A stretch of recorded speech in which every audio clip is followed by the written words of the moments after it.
Hi everyone, this is Amanda from the Oxygen Forensics Training Team. This video is a brief overview of the key evidence section.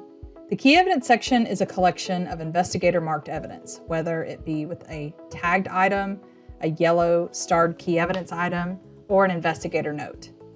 It may also contain items that were tagged during the image categorization process. This section is available on a device and a case level. Inside of this section, you will find the filter for all of the sources and tags used in the left-hand column.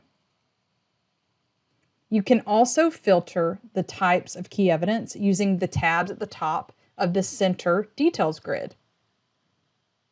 This section is a great place to do a final case review. You can even throw all of the geodata associated with the selected evidence onto a map to review any routes, common locations, or you can use it to do your final export.